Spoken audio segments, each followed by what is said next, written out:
Beaucoup d'entre nous se lèvent au matin avec la tête lourde, avec une pensée pessimiste, du mauvais pied. Qui n'a jamais pensé que oh non, à nouveau un lundi? Qui n'a jamais eu ce pressentiment oh non, aujourd'hui ça va pas aller? Ça nous arrive à tous. Aujourd'hui, je vous parle d'une situation qui nous donne de la pêche. Une phrase qu'on peut appliquer au matin, première pensée, qu'on peut écrire sur une feuille, sur la fenêtre, sur un bureau, premier endroit où on pose nos regards pour se souvenir que peut-être ce ne sera pas tellement pire ce qu'on appréhende. Je parle ici d'une phrase de Steve Jobs que lui, il s'est posé pendant 33 ans. Oh, peut-être c'est juste une histoire.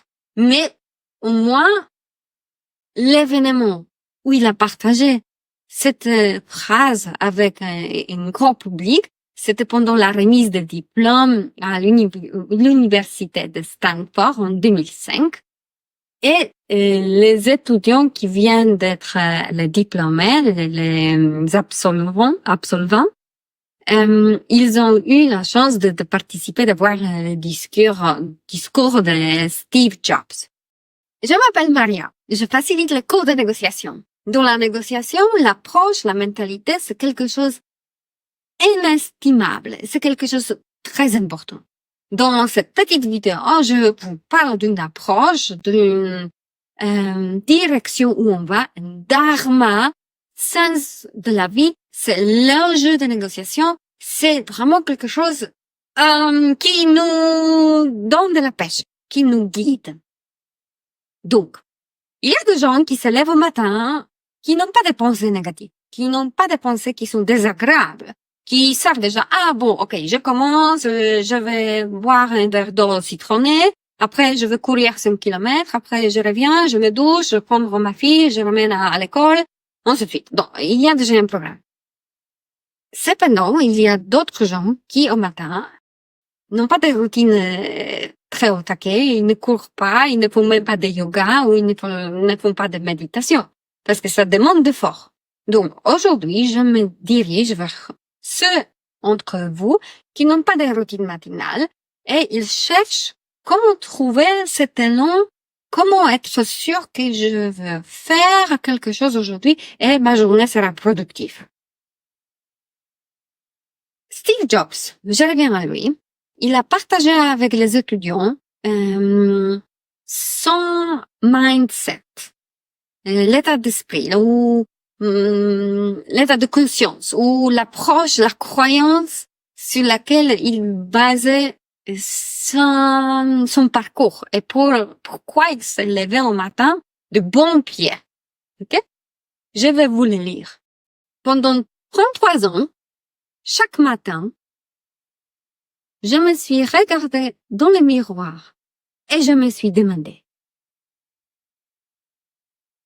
si c'était le dernier jour de ma vie,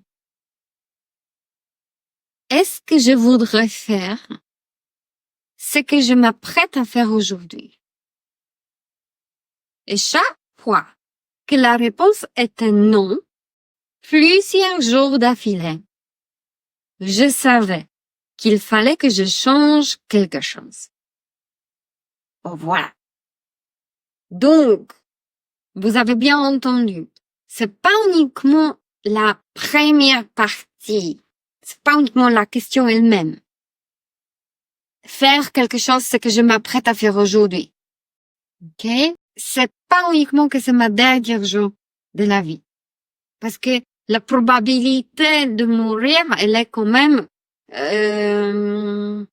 pas extraordinaire haute si on est plutôt sain, plutôt jeune, si on vit dans un pays sécurisé, dans un environnement sain et on ne se sent pas stressé ni susceptible à une crise cardiaque. Okay?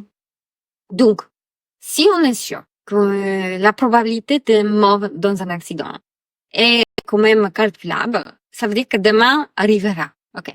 Donc, si aujourd'hui c'est pas le dernier jour de ma vie, c'est difficile de se motiver et se dire, ok, je vais pas commencer avec une gâterie et madeleine au chocolat pistache. Peut-être c'est trop de sucre, alors il fallait que je mange plutôt des protéines au matin et comme ça je serai en meilleure santé demain. Vous voyez de quoi je parle. De rester concentré et focus, c'est pas évident.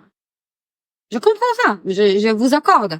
Moi, je fais les plus longues routines matinales plutôt pendant le week-end parce que pendant la semaine, ça arrive que je n'ai pas de temps, que je dormis trop longtemps, que je suis pressée, etc. Tous les milliers d'excuses possibles. Ok? Donc, si on revient à nos moutons, on parle de Steve Jobs. C'est la deuxième partie de cette citation qui est également très intéressante. Cette deuxième partie, elle parle de continuité. Est-ce que la réponse non, je ne veux pas faire ce que je m'apprête à faire, se répète très régulièrement depuis longtemps. Donc, si vous voyez bien, c'est pas uniquement une fois qu'il faut se poser cette question. Cette question, qu'est-ce que je m'apprête aujourd'hui? Est-ce que ça me nourrit? Est-ce que ça me rend joyeuse? Est-ce que ça me ajoute une valeur ajoutée dans ma vie? Est-ce que c'est ça ce que je veux faire? Ce que dont j'ai besoin pour moi et pour les autres?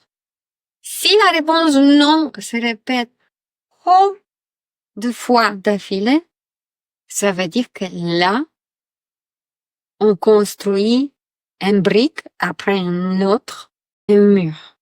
Et on devient dur sur la prise de décision. Cette vidéo, j'aimerais bien la dédier à tous et à tous qui cherchent à prendre une décision, qui cherchent à être motivés que oui, je veux changer quelque chose.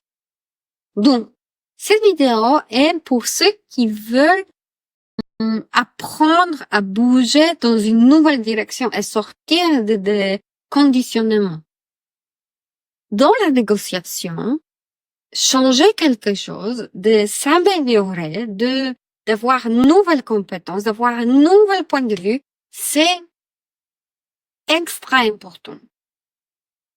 Dans la vie, trouver la sensation que la vie compte, c'est ça qui nous donne un dominateur commun qu'on veut se réveiller demain. Je vous parle de tout ça. Je vous parle de Steve Jobs pour vous motiver. Je vous parle de Steve Jobs parce que lui, c'est un leader hors norme. C'était quelqu'un de riche qui n'a pas s'affiché avec son argent, qui ne faisait pas attention à quels habits, quelles marques il porte. Il avait des jeans avec le trou bien avant que c'était la mode d'avoir les jeans avec le trou. Donc, c'était un leader très visionnaire avec une charisme. Nous avons déjà parlé dans une autre vidéo de charisme, de cette champ vibratoire que on peut dégager. Lui, il a vécu son dharma. Qu'est-ce que c'est un dharma? Dharma, c'est l'élan de la vie. C'est cette perception qu'on est sur le bon voie. À la fin de cet épisode, je vais vous raconter une autre histoire, un peu drôle, j'imagine, quelque chose qui peut vous faire rire. C'est dans l'éducation bouddhiste, dans les livres sur le bouddhisme. Maintenant, j'en lis pas mal sur le sujet parce que mes amis sont les bouddhistes, donc ça m'a fait l'intérêt, ça m'a réveillé l'intérêt d'apprendre un peu plus parce que ce sont mes amis proches qui habitent à Paris, on a passé des fêtes ensemble, on part en voyage ensemble. Donc, j'aimerais bien savoir qu'est-ce qui les menait par la religion de telle spiritualité bouddhiste. Donc, j'ai lu des livres. Dans ce livre, il y avait une petite anecdote il y avait un groupe de malvoyants, même de gens qui étaient aveugles, amenés devant un éléphant. Il y avait quelqu'un qui était du flanc, il y avait quelqu'un de côté, il y avait quelqu'un de derrière, il y avait côté dans l'oreille. Et la question était, qu'est-ce que c'est devant vous? Qu'est-ce que c'est un éléphant? Dites non. Donc, première personne, un aveugle, il touche la queue de l'éléphant et il dit, oh oui, le queue, il bouge comme ça, à la fin, c'est un petit poil. Donc, ça ressemble comme une brosse, un balai, en fait.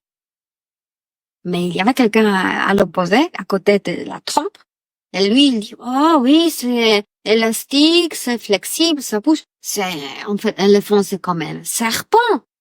Il y avait quelqu'un à côté de mon oreille, il dit, ah non, ça, c'est énorme, c'est plat, et ça peut faire bouger l'air, c'est comme l'entaille.